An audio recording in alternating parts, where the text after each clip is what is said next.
आजकल ना जब भी हम किसी बहुत बड़ी गगनचुंबी इमारत को देखते हैं तो हमारी नज़र सीधा उसकी ऊंचाई पे जाती है या फिर उन चमकती हुई कांच की खिड़कियों पर।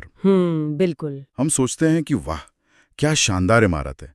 लेकिन हम अक्सर ये भूल जाते हैं कि उस पूरी इमारत को आंधी और तूफानों में जो चीज़ सीधा खड़ा रखती है, उसकी नींव। जी, उसकी नींव, जो जमीन के नीचे अंधेरे में दबी होती है।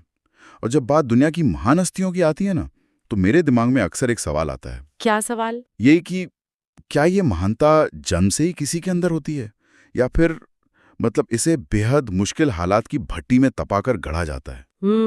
ये सवाल बहुत ही दिलचस्प है, क्योंकि हम आमतौर पर सिर्फ फाइनल रिजल्ट देखते हैं ना। बिल्कुल। वो जो नींव तैयार होने की एक पूरी दर्दनाक प्रक्रिया होती है, उस पर हमारा ध्यान कम ही जाता है। और आज हमारी इस चर्चा का, इस डीप डाइव का मकसद भी यही है, उस नींव को समझना। हमारे पास आज इसी सच का काफी बड़ा पुलिंदा है। जी, काफी कुछ है आज डिस्कस करने के लिए। हाँ। डॉक्टर APJ अब्दुल कलाम की आत्मकथा अग्नि की उड़ान के कुछ अंश हैं। हाँ। कई डिटेल्ड न्यूज़ आर्टिकल्स हैं और उनके एजुकेशनल विजन पर लिखा गया एक काफी गहरा रिसर्च पेपर भी है। तो हमारा मिशन आज ये समझना है कि रामेश्वरम की उन तंग गलियों में इमली के बीज और अखबार बेचने वाला एक आम सा 8 साल का बच्चा दुनिया के सबसे बड़े लोकतंत्र के न्यूक्लियर कोर्ट्स तक कैसे पहुंच गया। देखिए, चलिए इसे गहराई से समझते हैं। और ये जो स्रोत हमारे पास है ना, ये सिर्फ एक व्यक्ति की कहानी नहीं बताते हैं। तो और क्या बताते हैं? अगर आप इन्हें ध्यान से पढ़ें तो ये दरअसल एक नए और आजाद भारत के संघर्ष की कहानी है। एक पूरा ब्लूप्रिंट है कि कैसे भारत ने विज्ञान की दुनिया में अपने पैरों पर खड़ा होना सीखा। तो चलिए सबसे पहले उसी नींव की बात करते हैं जिसके बारे में हम कह रहे थे। मैं उनके बचपन से जुड़े नोट्स पढ़ रहा था और एक चीज ने मुझे बहुत हैरान किया। क्या चीज? मुझे हमेशा से लगता था कि डॉक्टर कलाम एक बहुत ही गरीब परिवार से थे, शुरू से ही। लेकिन यहाँ जो सोर्स मटेरियल है उसमें लिखा है कि उनके पूर्वज, जिन्हें मराय क्यार कहा जाता था, वो असल में बहुत बड़े और अमीर व्यापारी हुआ करते थे। हाँ, ये बहुत कम लोग जानते हैं। तो फिर अचानक ऐसा क्या हुआ कि डॉक्टर कलाम के पैदा होने तक वो परिवार इतने गहरे आर्थिक संकट में आ गया? मतलब सब कुछ कैसे खत्म हो गया? ये एक बहुत ही क्रूर ऐतिहासिक बदलाव का नतीजा था। असल में उनके पूर्वज श्रीलंका और मुख्य भूमि के बीच तीर्थयात्रियों और सामान को लाने ले जाने का बहुत बड़ा व्यापार करते थे। अच्छा, नावों के जरिए? जी, लेकिन 1920 के दशक तक पंबन ब्रिज बन गया, नए रेलवे रूट आ गए, अब लोगों को नावों की उतनी जरूरत ही नहीं रही। तो उनका जो पूरा पुश्तैनी बिजनेस था वो लगभग रातों रात खत्म हो गया। बाप रे। हाँ, और जब 1931 में डॉक्टर कलाम का जन्म हुआ, तब तक वो परिवार अपनी सारी दौलत खो चुका था। वे सिर्फ एक 19वीं सदी के बने पक्के पुश्तैनी घर में रहते थे और उनके पिता ज़ैनुलाब्दीन तीर्थ यात्रियों के लिए छोटी नावें बनाकर किसी तरह परिवार का गुजारा कर रहे थे। रुकिए, ये तो एक बहुत बड़ा साइकोलॉजिकल झटका रहा होगा उस परिवार के लिए। बिल्कुल रहा होगा। मतलब इतने अमीर घराने से अचानक जमीन पर आ जाना। ऐसे माहौल में तो अक्सर परिवारों में एक तरह की कड़वाहट या निराशा भर जाती है। लोग अपने अतीत को ही रोते रहते हैं। सही कहा आपने। लेकिन नोट्स बताते हैं कि उनकी माँ आयशम्मा रोज उन्हें रसोई में जमीन पर केले के पत्ते पर बिठाकर चावल, रसम, सांभर और ताजा नारियल की चटनी खिलाती थी। मतलब उन्होंने अपनी इस नई सादगी को कमजोरी नहीं बल्कि एक जीवन शैली बना लिया था। यही वो चीज है जो उन्हें उस कड़वाहट से बचा ले गई। देखिए, उनके पिता कोई बहुत ज्यादा पढ़े लिखे इंसान नहीं थे और ना ही अब उनके पास पैसा था, लेकिन उनके पास एक बहुत गहरी व्यावहारिक और आध्यात्मिक समझ थी। एक घटना इसका बहुत सटीक उदाहरण है। उनके पिता के एक बेहद करीबी दोस्त थे रामेश्वरम शिव मंदिर के मुख्य पुजारी पक्षी लक्ष्मण शास्त्री। अरे, एक शिव मंदिर के मुख्य पुजारी और एक मुस्लिम नाव बनाने वाले की इतनी गहरी दोस्ती, वो भी 1930 के दशक में? हाँ, और वो अक्सर साथ बैठकर आध्यात्म पर बहुत लंबी चर्चाएं करते थे। एक बार छोटे कलाम ने अपने पिता से पूछा कि ये नमाज पढ़ने का असल मतलब क्या होता है। तो उन्होंने क्या जवाब दिया? उनके पिता ने उसे किसी धार्मिक कर्मकांड की तरह नहीं समझाया। उन्होंने कहा कि जब तुम नमाज पढ़ते हो तो तुम अपने शरीर के अहंकार से बाहर निकलकर इस पूरे ब्रह्मांड का एक हिस्सा बन जाते हो। कितनी गहरी बात है। और ऐसा ब्रह्मांड जहां दौलत, उम्र, जाति या धर्म का कोई भेदभाव नहीं होता। अब आप सोचिए, ये बात एक छोटे से बच्चे के अवचेतन मन को, उसके सबकॉन्शियस माइंड को कैसे प्रोग्राम कर रही थी। ये सच में कमाल है। वो बच्चा ये सीख रहा है कि इंसानियत हर पहचान से ऊपर है। बिल्कुल। लेकिन मुझे यहाँ एक बात पूछनी है। जब दूसरा विश्व युद्ध शुरू हुआ तब वो सिर्फ 8 साल के थे। नोट्स में जिक्र है कि अचानक इमली के बीजों की मांग बहुत बढ़ गई थी। हाँ, और वो बीज बेचकर पैसे कमाने लगे थे। और फिर वो चलती ट्रेन से अखबार के बंडल भी पकड़ते थे। तो क्या ये जो बचपन का संघर्ष था, पैसे कमाने की जो जद्दोजहद थी, क्या वो उनकी पढ़ाई में रुकावट नहीं बन रही थी? दरअसल रुकावट बनने के बजाय इसने एक कैटलिस्ट यानी एक उत्प्रेरक का काम किया। वो कैसे? देखिए, विश्व युद्ध के कारण ट्रेनें रामेश्वरम स्टेशन पर रुकना बंद हो गई थीं। इसीलिए उनके चचेरे भाई शमसुद्दीन को चलती ट्रेन से अखबार, दिनमणि अखबार, उसके फेंके हुए बंडल पकड़ने के लिए एक लड़के की जरूरत थी। डॉक्टर कलाम ने वो काम किया और अपनी पहली तनख्वाह कमाई। सिर्फ 8 साल की उम्र में? जी। और इस घटना का जो मैकेनिज्म है वो बहुत गहरा है। 8 साल की उम्र में वो अर्थशास्त्र, जिम्मेदारी और मेहनत की अहमियत समझ रहे थे। रिसर्च पेपर्स भी स्पष्ट करते हैं कि यही कड़ा यथार्थ उनके दिमाग को वैज्ञानिक रूप से व्यावहारिक बना रहा था। तो मतलब वो जो आध्यात्मिक शिक्षा उन्हें अपने घर से मिल रही थी और जो दुनियादारी वो ट्रेन की पटरियों पर सीख रहे थे, हाँ, उन दोनों ने मिलकर उनका नजरिया तैयार किया। हाँ। लेकिन देखिए, समाज हमेशा इतना आदर्श नहीं होता ना। बिल्कुल नहीं होता। मैं उनके स्कूली दिनों का एक किस्सा पढ़ रहा था जिसने मुझे सच में काफी विचलित किया। उनके सबसे अच्छे दोस्त थे रामानंद शास्त्री, जो उसी शिव मंदिर के पुजारी के बेटे थे, जिसके बारे में आपने भी बताया। हाँ। और एक दिन 5वीं कक्षा में एक नए टीचर आए और उन्होंने कलाम को आगे की सीट से उठाकर सीधा पीछे बैठने को कह दिया। सिर्फ इसलिए क्योंकि वो एक मुस्लिम थे? हाँ, मतलब ये कितनी अजीब बात है। यह उनके बचपन का एक बहुत ही बड़ा टर्निंग पॉइंट था।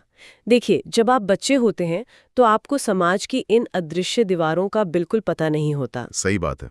उस नए टीचर के लिए यह पहचानना मुश्किल था कि एक हिंदू पुजारी का बेटा एक मुस्लिम लड़के के साथ एक ही बेंच पर बैठा है। जब उन्हें अलग किया गया तो दोनों बच्चों को बहुत रोना आया। लेकिन इस घटना का जो अगला हिस्सा है ना, वो हमें बताता है कि असल बदलाव समाज में कैसे आता है। हाँ, मैंने पढ़ा कि पुजारी लक्ष्मण शास्त्री ने उस टीचर को बुलाया और खूब फटकार लगाई। बिल्कुल। मैंने उस टीचर से सीधा कह दिया कि बच्चों के मासूम दिमाग में ये सांप्रदायिकता का जहर मत घोलो, या तो माफी मांगो या स्कूल छोड़कर चले जाओ। और यहाँ ध्यान देने वाली बात यह है कि उस पुजारी ने अपनी सामाजिक और धार्मिक ताकत का इस्तेमाल समाज को बांटने के लिए नहीं किया, बल्कि एक सही उसूल को स्थापित करने के लिए किया। ये एक बहुत बड़ा सबक था डॉक्टर कलाम के लिए कि व्यवस्था में बैठे लोग अगर चाहें तो वो नफरत को वहीं रोक सकते हैं। और शायद यही वजह थी कि वो बचपन में हुए इस भेदभाव के बावजूद कभी कड़वाहट से नहीं भरे। बिल्कुल। और फिर एक और वाकया है उनके विज्ञान के टीचर शिव सुब्रमण्यम अय्यर का। वो भी बहुत दिलचस्प किस्सा है। हाँ, वो टीचर खुद तो कट्टर ब्राह्मण थे। उन्होंने एक दिन कलाम को अपने घर खाने पर बुलाया, लेकिन उनकी जो रूढ़िवादी पत्नी थी, उन्होंने रसोई में एक मुस्लिम बच्चे को खाना परोसने से साफ मना कर दिया। मुझे तो लगा था कि वो टीचर अपनी पत्नी से लड़ेंगे या गुस्सा करेंगे, लेकिन उन्होंने ऐसा कुछ नहीं किया। यही तो इस घटना की सबसे बड़ी सीख है। अगर वो टीचर गुस्सा करते या लड़ते तो पत्नी के मन में और कड़वाहट आ जाती। तो उन्होंने क्या किया? इसके बजाय अय्यर ने खुद अपने हाथों से कलाम को खाना परोसा और उनके बगल में बैठकर अपना खाना खाया। उन्होंने बिना कुछ कहे सिर्फ अपने एक्शन से अपनी पत्नी को आईना दिखा दिया। क्या बात है। और इसका नतीजा ये हुआ कि जब अगली बार कलाम उनके घर गए तो उसी पत्नी ने उन्हें रसोई में ले जाकर अपने हाथों से खाना खिलाया। अय्यर ने कलाम से एक बात कही थी। क्या? उन्होंने कहा था, जब तुम किसी व्यवस्था को बदल डालने का फैसला कर लेते हो तो ऐसी मुश्किलें आती ही हैं। वाह, मतलब बदलाव जबरदस्ती से नहीं बल्कि अपने उदाहरण से लाया जाता है। एकदम सही। और इन्हीं अय्यर सर ने रामेश्वरम के समुद्र तट पर उड़ते हुए पक्षियों को देखकर कलाम को फ्लाइट का यानी उड़ान का सिद्धांत समझाया था। हाँ, यहीं से उनका एविएशन में करियर बनाने का लक्ष्य तय हुआ था। लेकिन यहीं पर मेरी एक उलझन शुरू होती है। कैसी उलझन? उनके एक और टीचर थे अयादुरई सोलोमन, जिन्होंने कहा था कि जीवन में सफलता के लिए 3 ताकतों को समझना जरूरी है: इच्छा, आस्था और उम्मीद। जी। कलाम ने इन ताकतों को समझा, बड़े सपने देखे। अपनी बहन जोरा के गहने गिरवी रखकर MIT मद्रास में दाखिला भी लिया। उनका सपना था भारतीय वायुसेना में फाइटर पायलट बनने का। लेकिन जब वो एयरफोर्स का इंटरव्यू देने गए तो 8 सीटें थीं और उनका 9वां रैंक आया। वो फेल हो गए। हाँ, वो फेल हो गए। मुझे ये समझ नहीं आता कि अगर इच्छा शक्ति सब कुछ है तो वो हार क्यों गए? इतनी मेहनत और लगन के बाद भी। क्योंकि जीवन केवल आपकी इच्छाओं से नहीं चलता। जीवन अक्सर आपको उस दिशा में मोड़ देता है जहां आपकी क्षमता का सबसे बड़ा इस्तेमाल हो सके। अच्छा। जब वो फाइटर पायलट के इंटरव्यू में फेल हुए तो वो पूरी तरह टूट गए थे। वो ऋषिकेश गए और वहां स्वामी शिवानंद से मिले। तो स्वामी जी ने क्या कहा? स्वामी जी ने उनसे कहा कि इस असफलता को स्वीकार करो क्योंकि तुम्हारी नियति कुछ और है। रिसर्च पेपर्स में भी इसका जिक्र है कि कलाम ने यहीं से अपनी असफलता को एक नया अर्थ दिया। फेल यानी FAIL का मतलब उन्होंने निकाला फर्स्ट अटेम्प्ट इन लर्निंग, सीखने का पहला प्रयास। बिल्कुल। अगर मैं इसे थोड़ा और स्पष्ट करूं तो ये एक मल्टी स्टेज रॉकेट की तरह है। वो कैसे? जैसे SLV-3 रॉकेट जब अंतरिक्ष में जाता है तो वो क्या करता है, वो अपने निचले हिस्सों का ईंधन खत्म होने पर उन्हें गिरा देता है ताकि रॉकेट का डेड वेट कम हो सके और वो सही कक्षा में अपनी सही ऑर्बिट में पहुंच सके। बहुत सही कहा आपने। कलाम को भी उस पायलट बनने के सपने के डेड वेट को, उस भारी निराशा को अपने अंदर से गिराना पड़ा ताकि वो अपने असली ऑर्बिट में पहुंच सके। ये बहुत ही सटीक उपमा है। अगर आप एक बड़े परिप्रेक्ष्य से देखें तो अगर वो पायलट बन जाते तो वो सिर्फ एक हवाई जहाज उड़ा रहे होते। हाँ, सही बात है। लेकिन उस असफलता के कारण वो उस रास्ते पर गए जहां उन्होंने भारत के पूरे स्पेस और डिफेंस स्ट्रक्चर को ही खड़ा कर दिया। एक हवाई जहाज उड़ाने के बजाय उन्होंने देश को मिसाइलें बनानी सिखा दी। तो चलिए उसी सफर पर चलते हैं। वो 1958 में DRDO गए, फिर वहां संतुष्टि नहीं मिली तो विक्रम साराभाई से मुलाकात हुई और 1969 में उनका इसरो में ट्रांसफर हुआ जी, जहां वो SLV-3 के प्रोजेक्ट डायरेक्टर बने।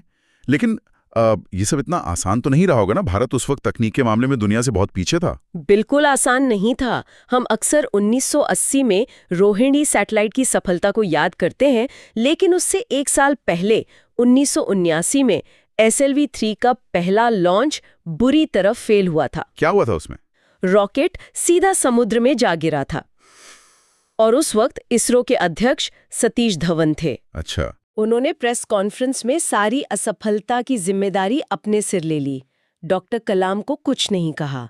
लेकिन जब एक साल बाद 1980 में मिशन सफल हुआ तो सतीश धवन ने कलाम को प्रेस के आगे कर दिया और कहा कि सारा क्रेडिट मेरी टीम को जाता है। वाओ, ये लीडरशिप का कितना बड़ा उदाहरण है। मतलब असफलता लीडर की और सफलता पूरी टीम की। बिल्कुल।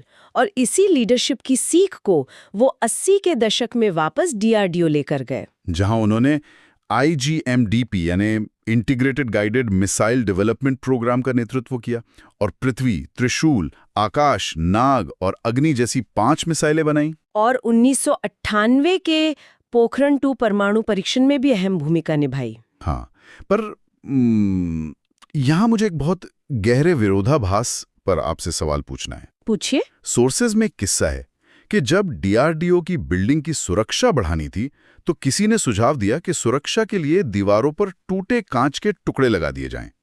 आमतौर पर ऐसा ही होता है। लेकिन कलाम ने तुरंत मना कर दिया, ये सोचकर कि इससे दीवारों पर बैठे पक्षियों के पैरों में दिक्कत होगी। अब मुझे ये बात बिल्कुल हजम नहीं हो रही। क्यों?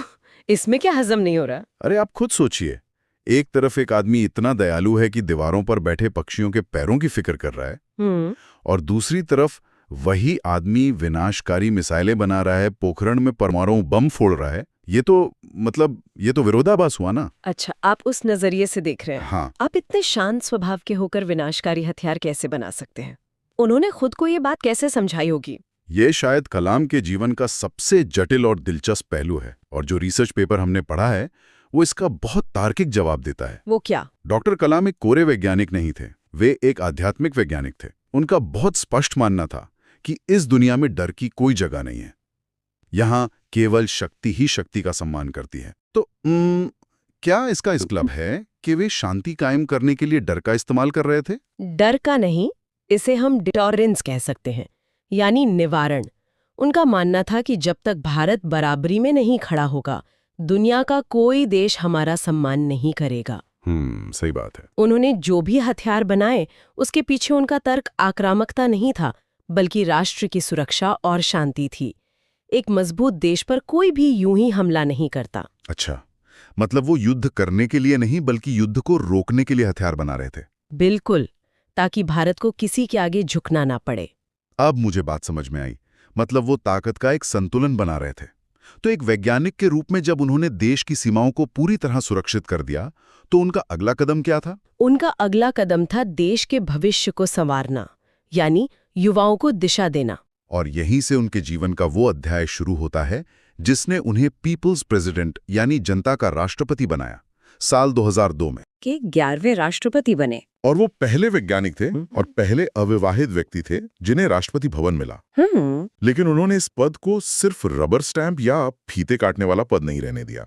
उन्होंने देश को विजन 2020 दिया। विजन 2020 का लक्ष्य था कि 2020 तक भारत को एक विकसित राष्ट्र बनाना है, एक ऐसी अर्थव्यवस्था जहां स्वास्थ्य, उच्च कोटि की शिक्षा और मजबूत सुरक्षा हो। लेकिन अगर हम आज की शिक्षा व्यवस्था के बारे में बात करें तो उनके विचार आज कितने प्रासंगिक हैं, क्योंकि वर्तमान शिक्षा प्रणाली तो बस डिग्रियां बांट रही है। इस सी पर तो कलाम साहब का सबसे ज्यादा जोर था।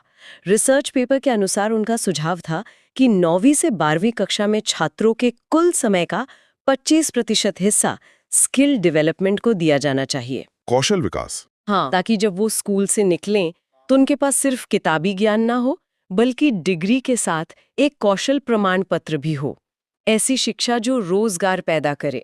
और वो ये भी चाहते थे ना कि इंसान आजीवन सीखता रहे। बिल्कुल, वे आजीवन स्वतंत्र शिक्षार्थी यानी लाइफ लॉन्ग इंडिपेंडेंट लर्नर बनाने के पक्षधर थे। उनके अनुसार ज्ञान प्राप्त करना हमारी प्रत्येक क्षण की अनुभूति का लक्षण होना चाहिए। और समाज को भ्रष्टाचार मुक्त बनाने के लिए भी उनका नजरिया बहुत अलग था। वो कैसे? उन्होंने कहा था कि अगर समाज को भ्रष्टाचार मुक्त बनाना है तो इसकी ताकत सिर्फ 3 लोगों के पास है, माता, पिता और शिक्षक। बिल्कुल सही। और इसी के लिए उन्होंने what can I give movement की शुरुआत की थी, मतलब समाज को देने की भावना। और देखा जाए तो उनका पूरा जीवन ही देश को कुछ न कुछ देने का रहा है। हाँ, और ये सफर जिस तरह से खत्म हुआ वो भी अपने आप में एक मिसाल है। 27 जुलाई 2015 जी। IIM शिलोंग में पढ़ाते हुए उन्हें दिल का दौरा पड़ा। वो अपनी आखिरी सांस तक वही कर रहे थे जिसे उन्हें सबसे ज्यादा प्यार था, युवाओं को दिशा दिखाना। और उनके अंतिम शब्द जो उन्होंने अपने सहयोगी सृजनपाल सिंह से कहे थे वो बहुत भावुक करने वाले हैं। हाँ, उन्होंने पूछा था, funny guy, are you doing well? यानी फनी गाय, क्या तुम ठीक हो? जाते जाते भी उन्हें दूसरों की फिक्र थी। यही तो उनकी महानता है। 40 मानद डॉक्टरेट, पद्म भूषण, पद्म विभूषण और भारत रत्न। और नासा ने तो उनके नाम पर एक बैक्टीरिया का नाम भी रखा, सोलिबैसिलस कलामी। अरे वाह! और संयुक्त राष्ट्र उनका जन्मदिन विश्व छात्र दिवस के रूप में मनाता है। रामेश्वरम में जो उनका मेमोरियल है ना, वहाँ उनकी एक बहुत खूबसूरत मूर्ति है जिसमें वो वीणा बजा रहे हैं। तो श्रोताओं, आज की इस पूरी गहन चर्चा के बाद इन सब सोर्सेस को समेटते हुए मैं आपको एक विचार के साथ छोड़ना चाहता हूँ। वो विचार क्या है? जरा सोचिए, अगर उस दिन एयरफोर्स के 8 सीटों वाले उस इंटरव्यू में डॉक्टर कलाम का 9वां रैंक आने के बजाय मान लीजिए 8वां रैंक आ गया होता, तो क्या होता? ये तो सोचने वाली बात है। वो वायुसेना में एक पायलट बन जाते और शायद भारत को अपना मिसाइल मैन और अपना जनता का राष्ट्रपति कभी नहीं मिलता। कभी कभी हमारी जिंदगी की सबसे बड़ी विफलता ही हमारी सबसे बड़ी नियति का दरवाजा खोलती है। इस बात पर विचार जरूर कीजिएगा। आज के लिए बस इतना ही, आपसे फिर मुलाकात होगी। बिल्कुल, धन्यवाद।